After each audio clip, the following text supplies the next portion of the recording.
We have a quorum. Good. Or annoy the you-know-what out of them. I just saw Rich. Good afternoon. Welcome to the April 20th, 2023 meeting of the Sacramento Area Flood Control Agency Board of Directors. Would the clerk please call the roll?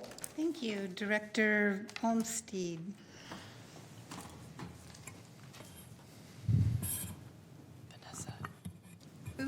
Homestead? You mean?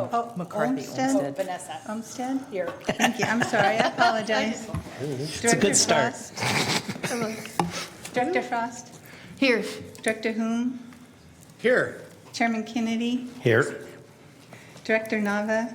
Here. Director Jennings. Here. Director Kaplan. Here. Director Talamantes. Director Holloway. Here. Director Shaw. Director Abdus. Here. Director Baines. Here. Director Conant. Here. We have a quorum with 12 members. Thank you. Would you please join me in the Pledge of Allegiance? Begin. I pledge allegiance to the flag of the United States of America and to the republic for which it stands, one nation, under God, indivisible, with liberty and justice for all.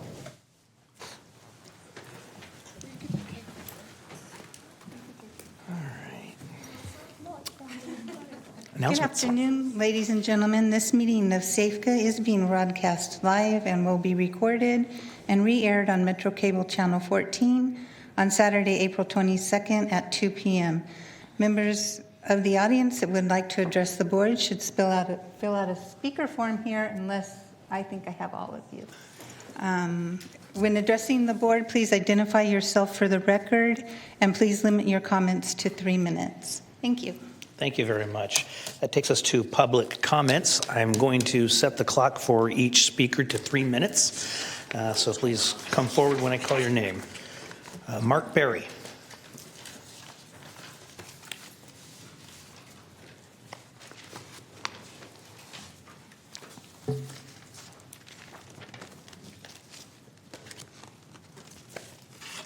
Good afternoon, Honorable Board, and thank you for the opportunity to make public comment. My name is Mark Berry. I'm president of the Tiffany Farms Homeowners Association. I'm here to make SAFCA aware of a new TrueMark proposed development to fill in 20 acres of the American River designated floodway along the American River Parkway in Rancho Cordova. The site's known as the Casas site. In approximately 2020, the city of Rancho Cordova told TrueMark they needed to have an environmental impact report. Now TrueMark intends to submit an SB 330 application under the Affordable Housing Act, and that cover letter states that the initial application qualified for CEQA exemption. Furthermore, it states that the project is allowed by right, and under the by right provision, the city cannot require discretionary approval that would constitute a project under CEQA. This causes our homeowners association some concern. The proposed project is on a 41-acre site.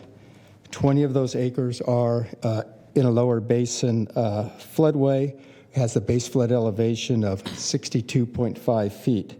So the existing lower basin elevation is at 47 to 58 feet. Therefore, they're going to need up to 18 feet of fill into the floodway.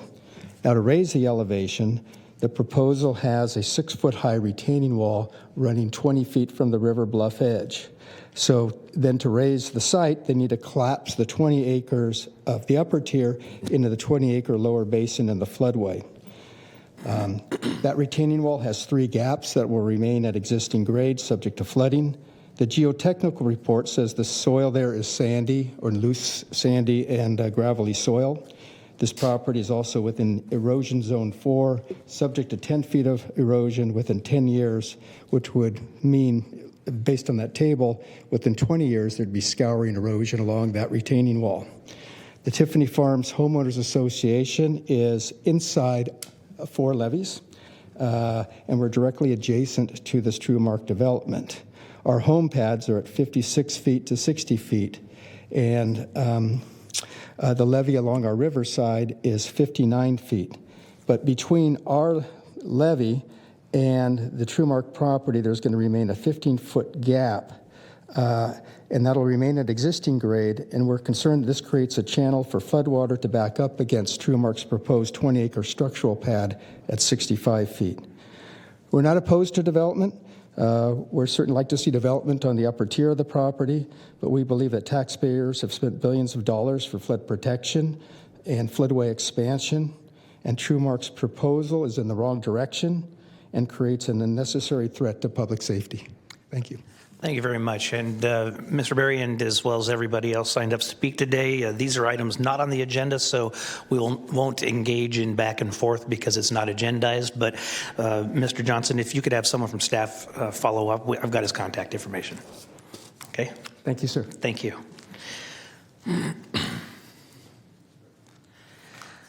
John Hallisey.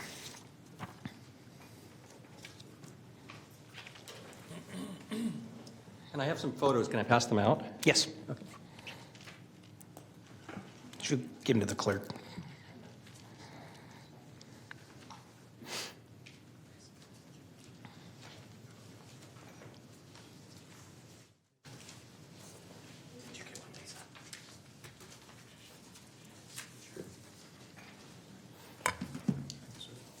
Thank you. Thank you.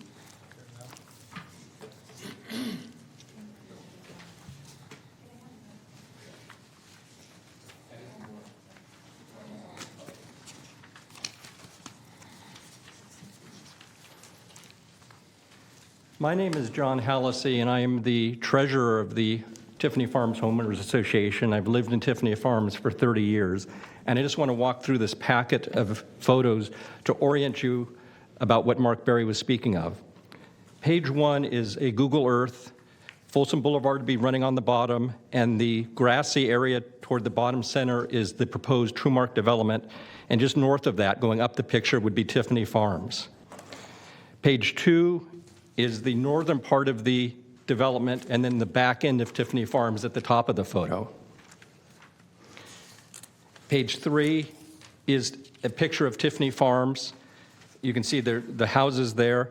And as Mark said, we are in basically a bathtub. We have the river levee, Rod Boundary is a levee, and there's 2 other levees. So if there's water coming in, there's no way for it to get out.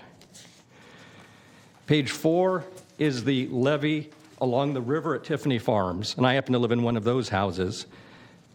And you can see how close the river is to the development. Page 5, so we're on this picture now, just so everyone's following along. And they're bait stamped. That's a picture taken today. So that's how it looks at Tiffany Farms in the river today. And focus on that tree and the crook in the tree. Because if you look at page 6, that's the same tree at the 1986 flood. So the river got right to the top of the levee. I was not there in 1986, I was there in 1997, and I could stand on the lawn and you could touch the river. It was that high. Page 7 is a superimposed of the 2 prior pictures showing that same tree, so you could see how the river looks now and how it looks in a flood situation coming right up to the top of the levee. Page 8 and 9 and 10 are additional flood pictures from 1986, and you can see how large that river is. And again, it is extremely powerful. The sound that river makes during its flooding, I was there in 97, and even this year is tremendous. And lastly, because I'm trying to move through this quickly with the 3 minutes, page 11 shows it's not just 1986 that I'm talking about. That's a photo from January 1997, another 100-year flood that has happened twice or 3 times in my lifetime, and I'm not Methuselah. And you can see how high the river is. So we have very valid concerns, as Mark Berry presented, about if Truemark builds channels and walls, that water is going to back up and flood Tiffany Farms, and there's lives there, and there's no way for that water to get out. Thank you. Thank you, Mr. Hallisey. I did live on your street in 1986, so I appreciate the stroll down memory lane. There, you remember. Okay, Roger Orton. Sorry, Roger. I'm obviously not Roger. Roger was there in 1986, lived right adjacent to the property. He was gonna say that he remembers looking out and the entire lower basin of the Cass. The site was flooded, and it just was a lake with trees, branches sticking up. Thank you. All right, Mr. Berry, I allowed you 2 bites at the apple. Thank you, sir. Brian Manning.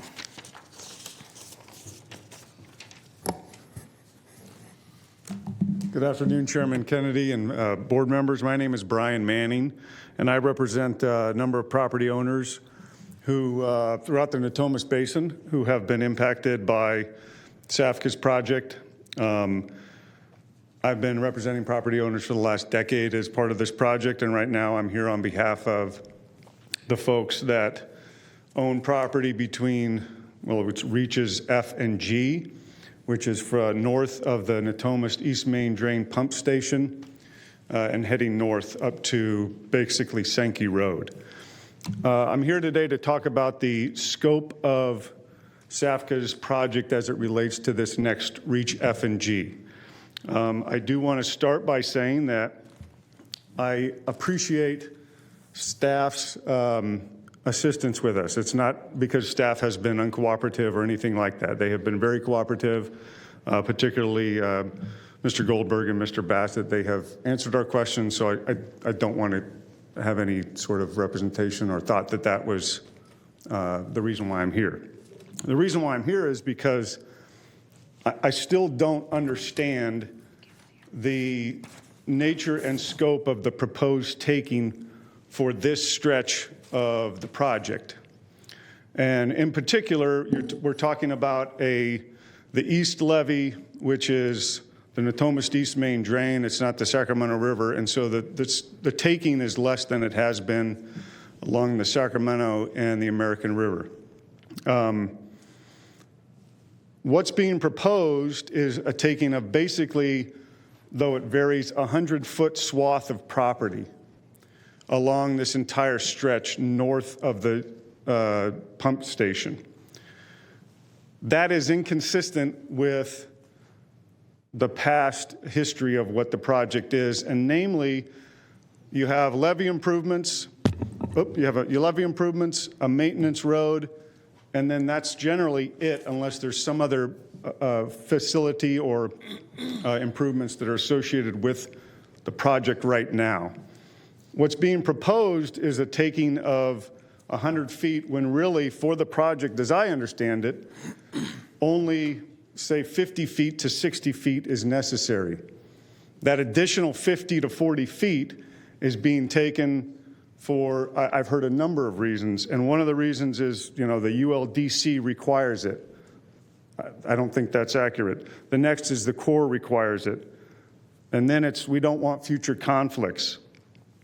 I'm requesting that this be an agendized item. I know y'all can't talk about it today, but I think at the next meeting, in order to avoid any future conflicts or and to get a straight answer. Can you wrap up, Mr. Yes, that we have this agendized for the May meeting. And so if you could talk about that in your closed sessions, I would appreciate it. Thank you. Thank you. John Hodgson.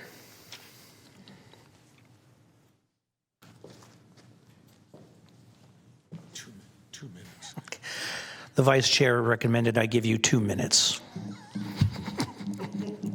I'll defer to Mr. Holloway on nothing. Good afternoon. My name is John Hodgson. Excuse me. And I'm here today on behalf of the Twin Rivers Unified School District. They are a property owner that's affected by what Brian just mentioned.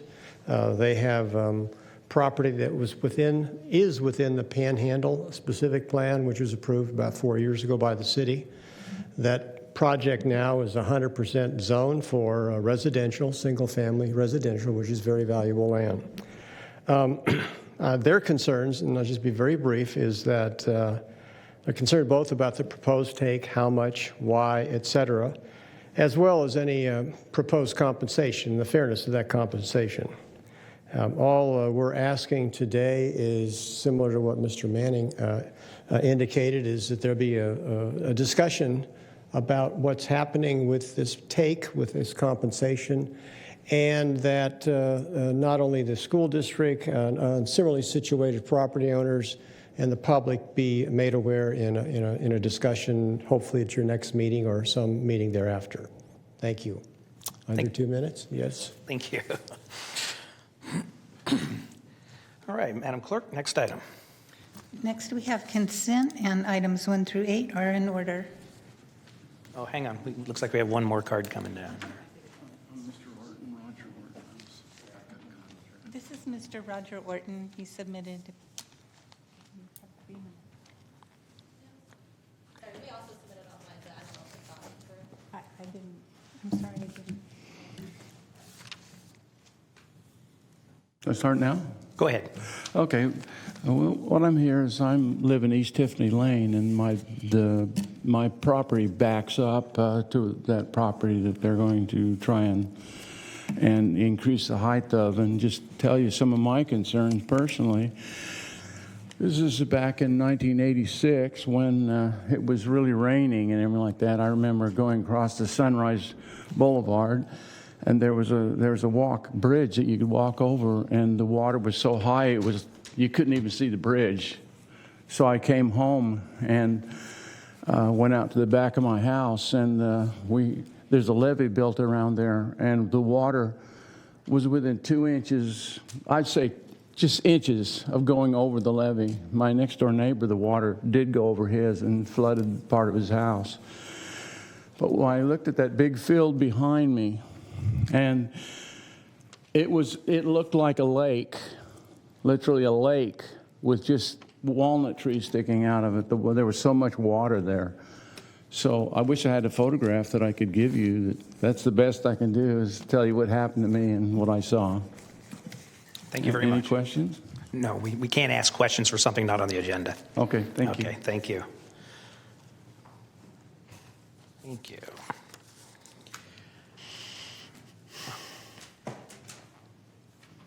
Jenny Priorello? Good job. Okay. I had to think about it a bit, but I saw the look on your face. yeah. I was like, I recognize that look. All right. Good afternoon, members of the board. I am here along with my husband. We're homeowners on the East Levee Road in the Reach G of the Natomas improvement projects, and just wanted to again ask for your help and support getting this matter put on the agenda for future discussion. We too are confused about the scope of the project. We have had it described to us in a number of different ways, and every which way we look at it, there's going to be a gap of unused land right in front of our property that we would very much like to keep.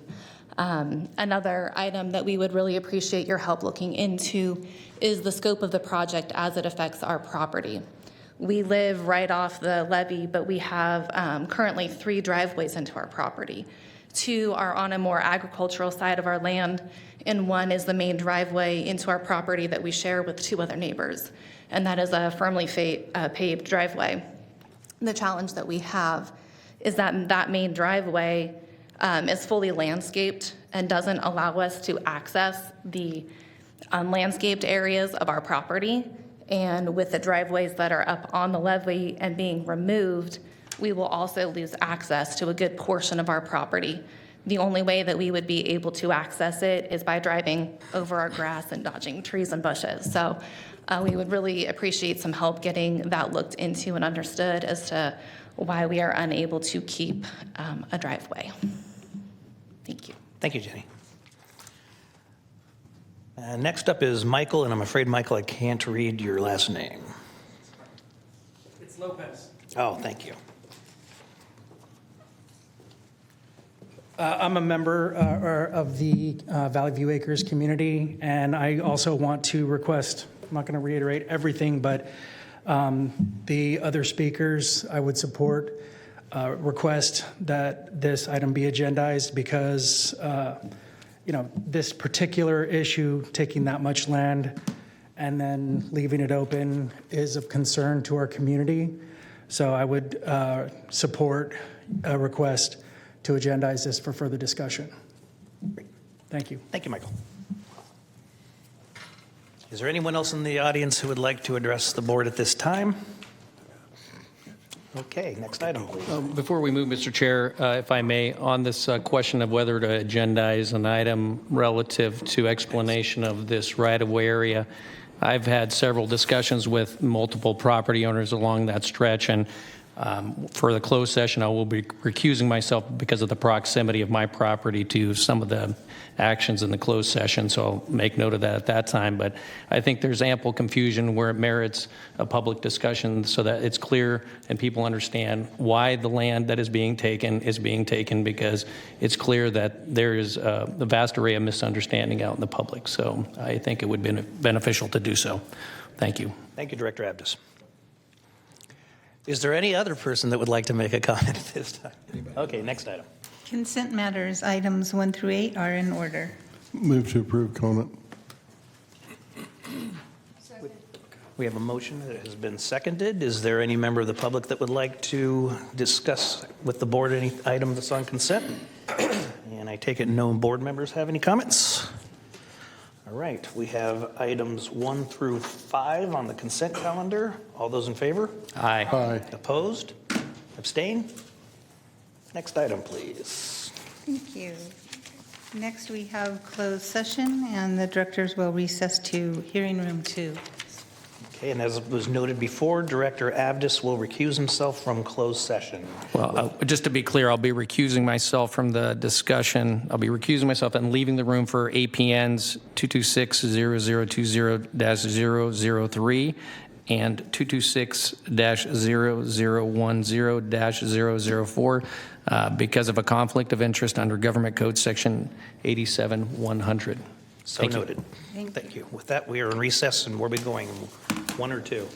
2. Okay, thank you. We're in recess.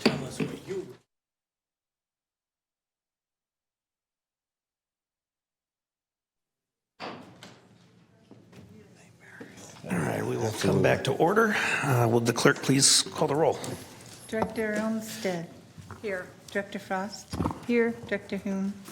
Here. Chairman Kennedy. Here. Director Nava. Here. Director Jennings. Here. Director Kaplan. Here. Director Talamantez. Director Holloway. Here. Director Shaw. Director Abdus. Here. Director Baines. Here. Director Conant. Here. We do have 12-member quorum. That was the best roll call of the day, by the way.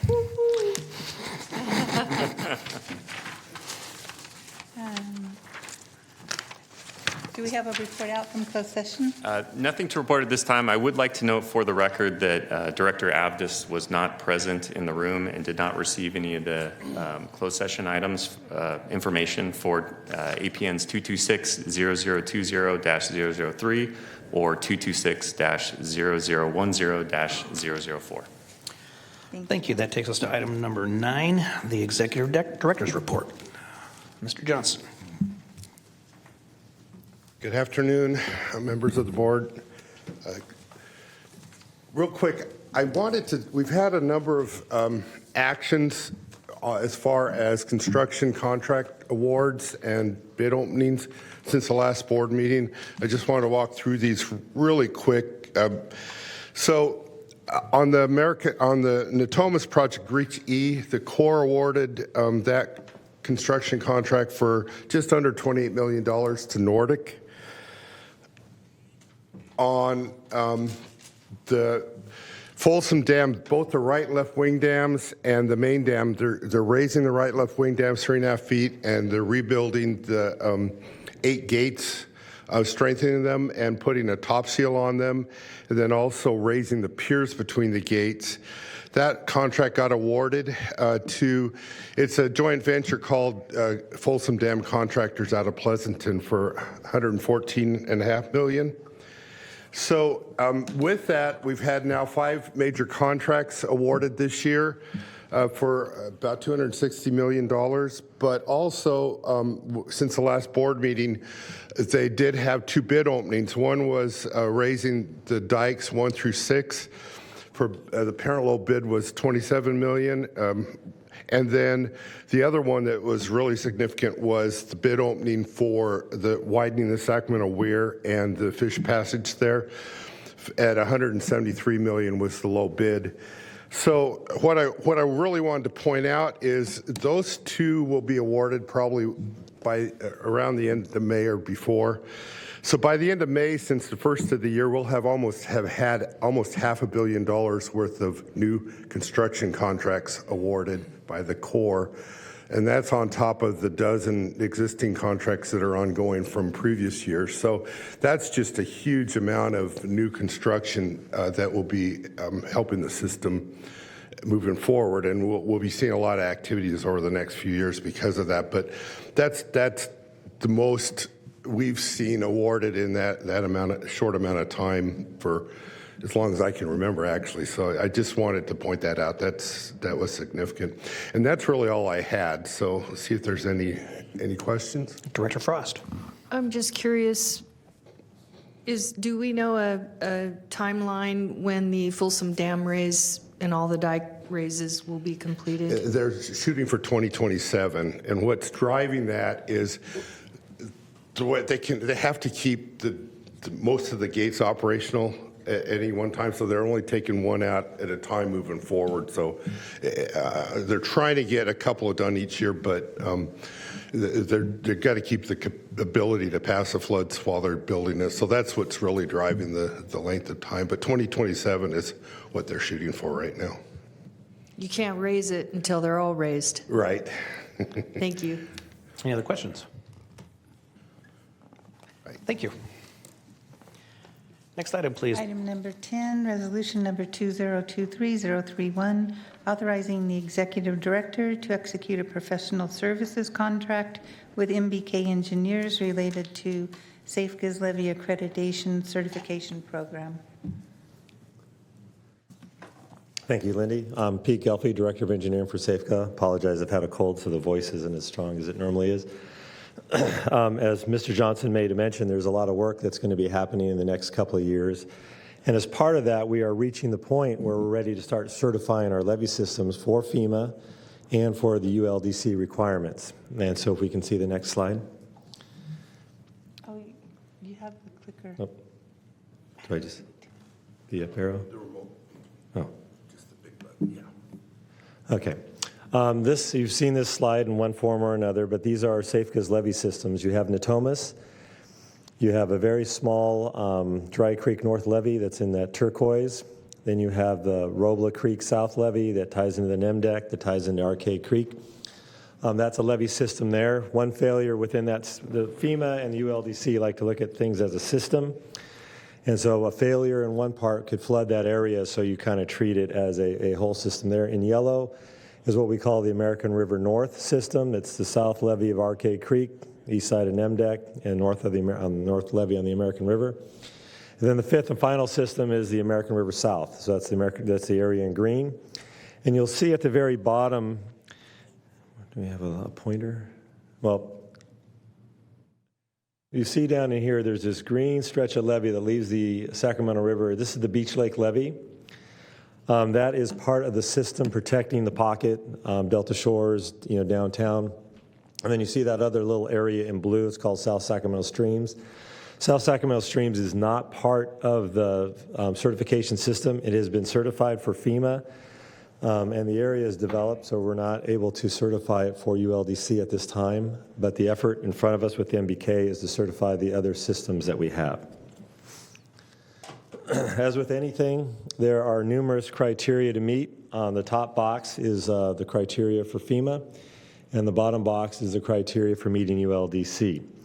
Part of this effort requires coordination with the levee maintaining agencies, such as RD 1000, American River Flood Control District, Maintenance Area 9, City of Sacramento, and the County of Sacramento as part of the ULDC criteria.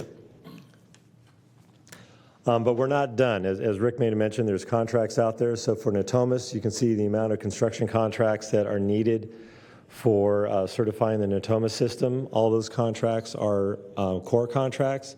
If you look at Dry Creek North, there is none required, so we're able to start. That'll be our first levee system that we plan on certifying.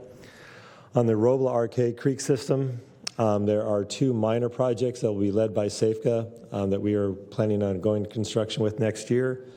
The American River North system is complete. We're ready to do that. And then in the American River South, There is still some erosion work that we need to do on the Sacramento River for certification, and we have Sorrel 4, which is currently under construction right now. And then on the Beach Lake levee, we need to raise the levee by about a foot to meet the height requirements for ULDC. That is in design right now, and we expect to be in construction in 2025. And so in summary, we have about 94 miles to certify. As part of this, this will take about 4 years to do as we get as-built information and as construction comes to completion. The consultant services that we will be approaching besides MBK and combined with the others is about $4 million. And once this information is collected and assembled, it'll be stamped by engineers and it'll be given to the city and counties for their certification process with FEMA and with ULDC. I'll be glad to take any questions if you have them. Questions? Thank you. Is there a motion? Move approval. Second. We have a motion and a second. All those in favor? Aye. Opposed? Abstain? Thank you. Thank you. Everything else in our agenda is receive and file. So if nobody has any objections, we're adjourned. Thank you.